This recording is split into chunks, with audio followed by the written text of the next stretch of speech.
हमारे इस channel Mithila junction को लाल button दबाकर सब्सक्राइब करें व घंटी के निशान का बटन दबाएं ताकि सभी नए वीडियो आप तक तुरंत पहुंचे बिल्कुल मुफ्त।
इंजन के जोड़ा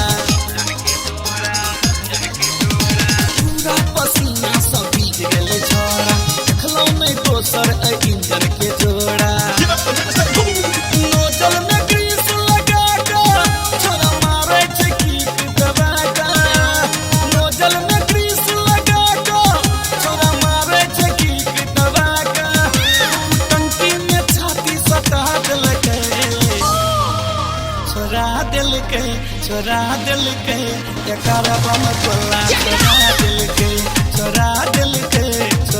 दिल के एकर बम कोला छोरा दिल के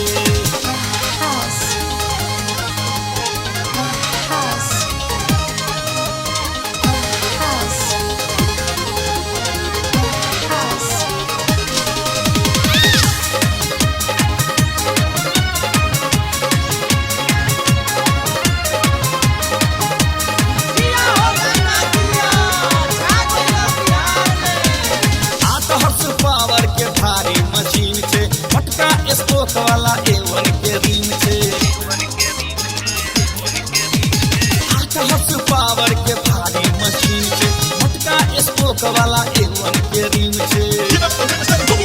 मोटर में वायरिंग लगा के छोरा मारे छे किक दबा के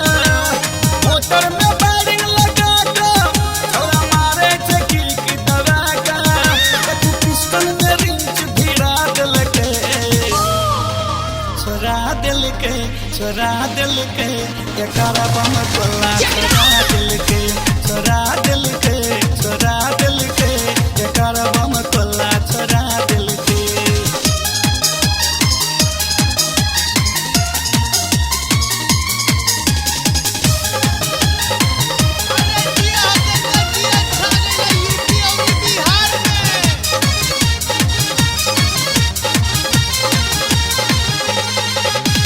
इंजन चल बम बम छे आगू सब भारी एकर बैक बरसन छे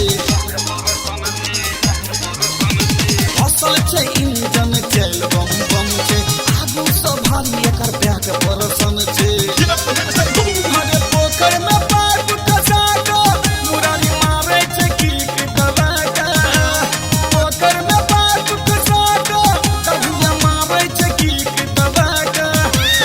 इंजन के होश छोरा दिल के एकर बम कोला छोरा दिल के एकर बम कोला छोरा दिल के इंजन में हैंडल लगा के छोरा मारे छे किक दबा के इंजन में हैंडल लगा के छोरा मारे छे किक दबा के मुंह पर हाथ लगा देलके छोरा दिल के एकर बम कोला छोरा दिल के एकर बम कोला दिल के